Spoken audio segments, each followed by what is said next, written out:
Are we reaching the end of an era at McLaren? For a long time, its current set of Super Series sports cars have been some of the best handling cars money can buy. But now we're reaching the end of the line with this.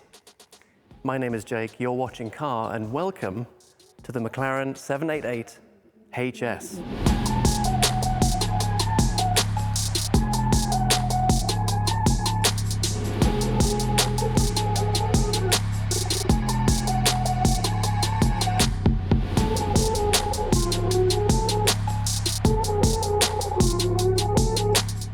Over the years, the McLaren Super Series has spawned some proper class leaders. The 720S Spider, for example, toppled the Ferrari F8 Tributo in a head-to-head battle in 2022. The brilliant 765LT went on to become our sports car giantess winner that very same year. Now, I've had some of the best drives of my life in these cars. I drove that very 765LT for our sports car giantess, and I went full throttle at Estoril in a 750S. Both cars were incredible.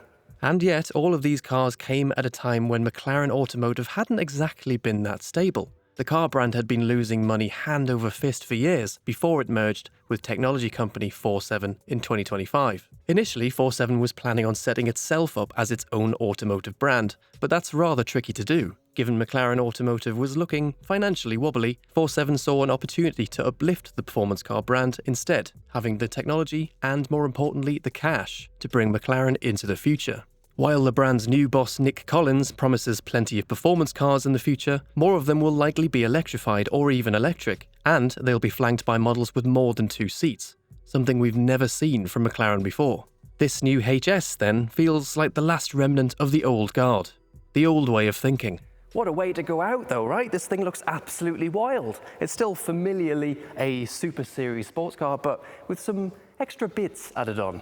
Oh, before we get into it, HS means high sport, a name that McLaren has used very sparingly. Back in 2012, it created the 12C High Sport that used engineering from GT3 race cars. McLaren only made 10 of them, making them almost as rare as an F1 LM. Then there was the 688 HS a few years later. Just like the 12C version, more extreme engineering was thrown at a 675LT to make a car that would bridge the gap between that and the ferocious P1. This was also one of McLaren's special operations' first cars, alongside the wild-looking X1. McLaren says this new one is all about leaving nothing on the table when it comes to performance. This new HS has exactly the same performance car theme as its predecessors. Just 100 coupes and 100 Spiders will be made, and all of them will go through McLaren's MSO customization program.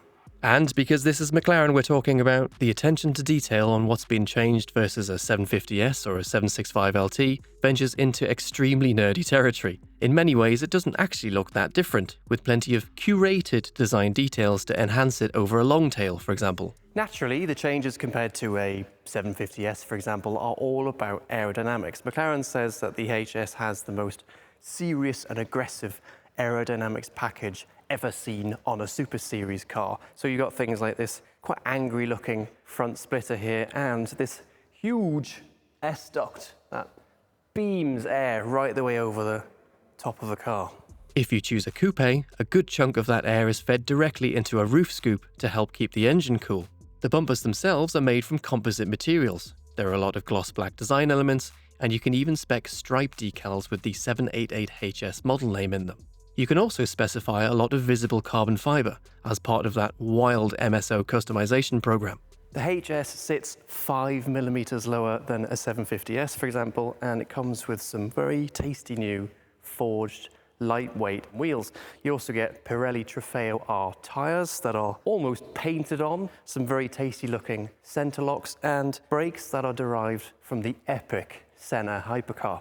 At the back, you've got a pretty serious looking active rear spoiler. Now, the automotive team have taken a leaf out of the Formula One team's book here and given it its own DRS mode, as well as it acting like an air brake. On top of that, there's also a pretty angry looking rear splitter. So whatever air doesn't go over the car goes through here, exactly like a Formula One car. All of this gives you the best recipe for a great track day lap time, or at least an epic adventure drive, just like the adventure drives you get in Car Magazine. Every month, we bring you the most in-depth stories, road tests, and features on the latest and greatest cars. We put you in the driver's seat, the boardroom, the engineering department, design studio, and on the factory floor. By subscribing, you'll save on in-store prices, never miss an issue, and enjoy delivery right to your door, which is free if you live in the UK. Simply visit greatmagazines.co.uk/car to check out our latest offers. Now back to the McLaren. Now, in reality, not a great deal has changed between 750S, for example, and the new HS. You do still get the pretty theatrical butterfly doors. They do actually feel slightly lighter to close. Obviously, that's due to all that new carbon fibre, but McLaren does interiors pretty seriously. There's a lot of tactile controls. I still love these absolutely brilliant paddle shift controls. You've got buttons for your launch control and all your aerodynamics. In terms of specific parts for the HS, you get a new carbon fibre centre console. You get a few plaques here and there to tell you that you're definitely in something special. Now, you also get things like these pretty serious race spec bucket seats. They're very huggy and they really do squeeze you in. But if you're looking for something that's a little bit more grand toury, McLaren will also offer something slightly more comfortable. Look through the rearview mirror and you'll see some roll cage struts for extra chassis stiffness, as well as a glowing red 4-litre twin-turbo V8 engine, which is the norm for these Super Series cars. Now, just like every other Super Series car from McLaren, that 3-digit number at the start dictates how much metric horsepower output this car delivers. So, 788 metric horsepower is 777 old-school brake horsepower. The engine also develops 590 pound-feet of torque, all the same figures as the 765 LT. That means the HS is still good for a 2.8-second 0-62 time and a 205 mph top speed, regardless of whether you choose the coupe or the Spider. Disappointed there are no performance differences? Well, with the HS, McLaren is focused more on the high-speed handling improvements, with this being the key to unlocking a faster lap time than with an LT. And it's not exactly as if it's slow, is it?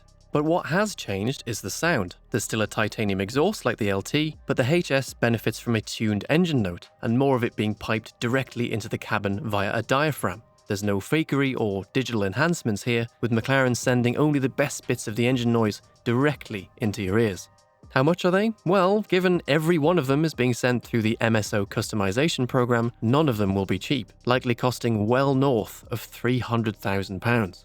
The 788HS then, it really does feel like the end of an era. I mean, it's a serious bit of kit, and it comes at a time when McLaren is making some of the best cars it's ever made. But as the brand enters a new dawn and with new owners, we may not see much else like it ever again. Speaking of great performance cars, make sure you watch our epic 2026 Sports Car Giant Test, where we crown the best of the past year.